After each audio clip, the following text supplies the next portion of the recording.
ನಮಸ್ಕಾರ ವೀಕ್ಷಕರೇ, ನೀಡಲಾದ ಸುಳುವಿನಿಂದ ಒಗಟುಗಳನ್ನು ಬಿಡಿಸಿ ಸರಿಯಾದ ಉತ್ತರವನ್ನು ಕಮೆಂಟ್ ಮಾಡಿ. ವಿಡಿಯೋ ಶುರು ಮಾಡೋಣ.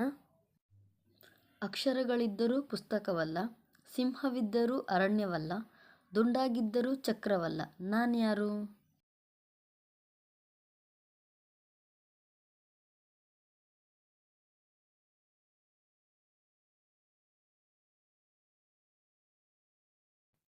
ಸರಿಯಾದ ಉತ್ತರ ನಾಣ್ಯ.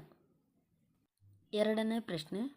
ಸುತ್ತಮುತ್ತ ಸುಣ್ಣದ ಗೋಡೆ, ಎತ್ತ ನೋಡಿದರೂ ಬಾಗಿಲಿಲ್ಲ, ನಾನ್ಯಾರು?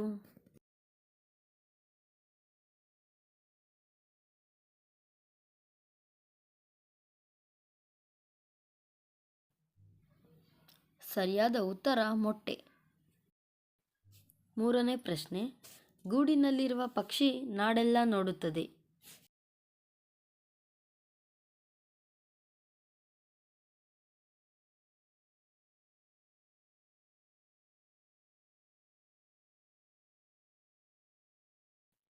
ಸರಿಯಾದ ಉತ್ತರ ಕಣ್ಣು. ಮುಂದಿನ ಒಗಟು. ಚೋಟುದ್ದ ಹುಡುಗಿಗೆ ಮಾರುದ್ದ ಜಡೆ,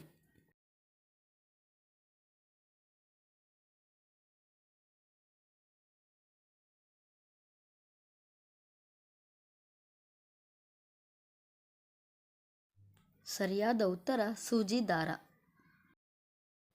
ಈ ವಿಡಿಯೋ ಇಷ್ಟ ಆಗಿದ್ದಲ್ಲಿ ಲೈಕ್ ಮಾಡಿ, ಶೇರ್ ಮಾಡಿ, ಕಮೆಂಟ್ ಮಾಡಿ. ಧನ್ಯವಾದಗಳು.